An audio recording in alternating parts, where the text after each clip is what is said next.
Question. I feel a constant need to push myself to have more.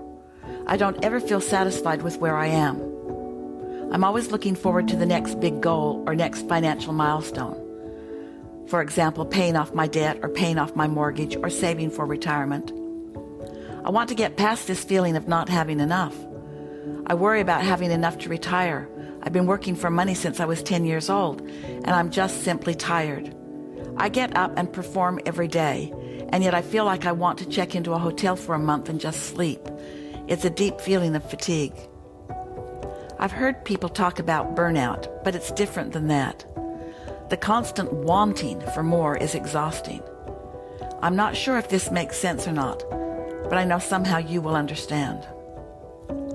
What you're describing with your letter here is not about your wanting or desire. It's about your resistance to it. You are like so many who have come to believe, because the law of attraction always brings to you what you believe, that certain things are required in order to get certain things.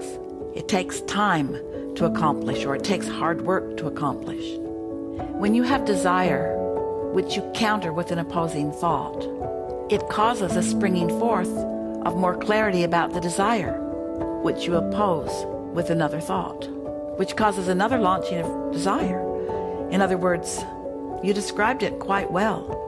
It's not a constant need to push yourself to have more. It's that your life experience keeps launching desires for more, but you're not focused upon the desire consistently. You're focused upon how and where and when and who. When you ask questions to which you don't have answers, you always introduce resistance into the equation.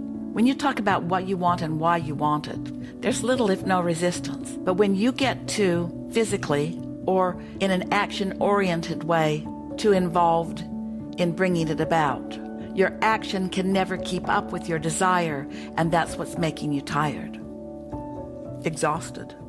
If you could turn more of it over to the universe and take it off your plate and really believe that that would be an effective way for you to get what you want, you would start feeling better right away. We devised a process for Esther some years ago when she was feeling fatigue like this, too much action, not enough hours in the day. The activities that she felt were required of her continually were growing, but her ability to keep up with them was not keeping up. And at a point of absolute exhaustion, she asked the question, Abraham, what should I do?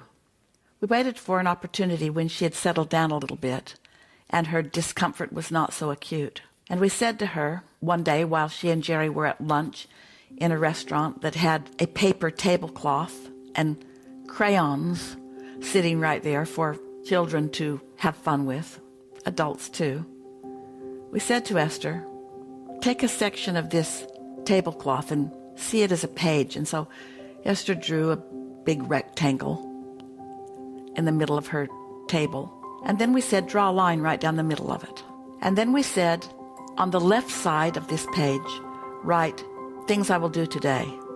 And on the right side of the page, as a heading, write, things I would like the universe to do today.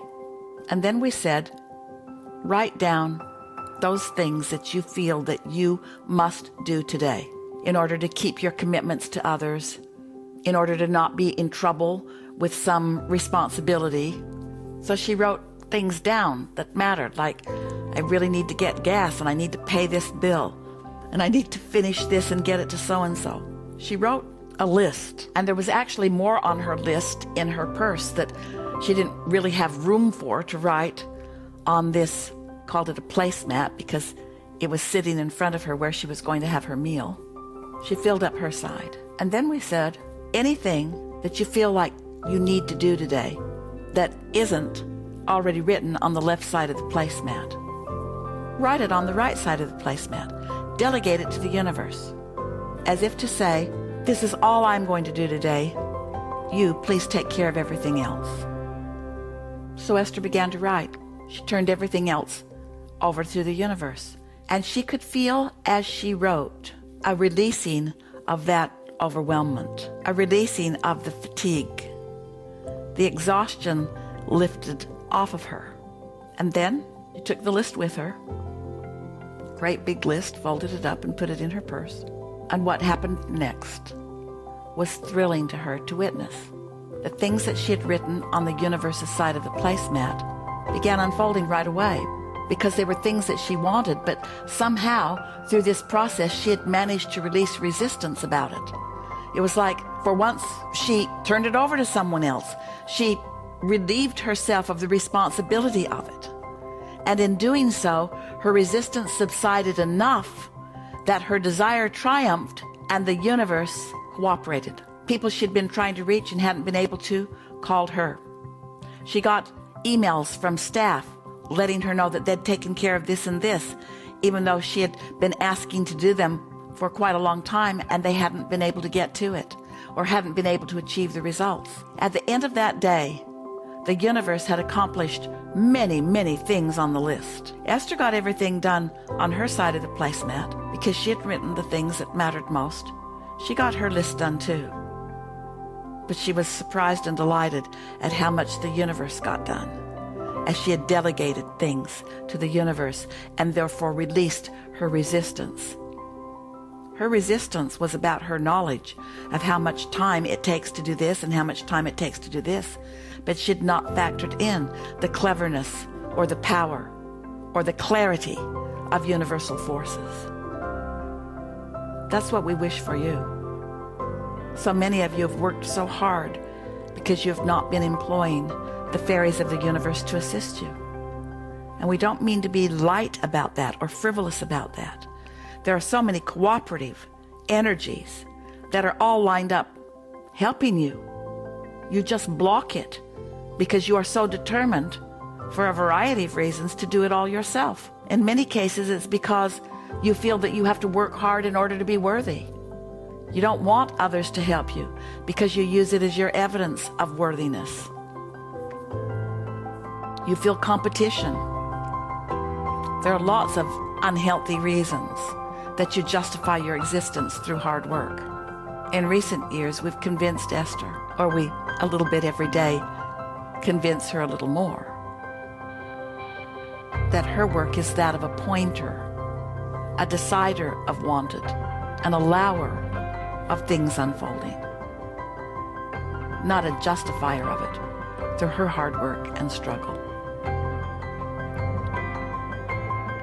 We have enjoyed this interaction immensely. We are appreciating your willingness to live your lives, to launch your rockets, to reach for clarity, to find alignment, and most of all, to co-create with us in this way. There is great love here for you. And for now, we are complete.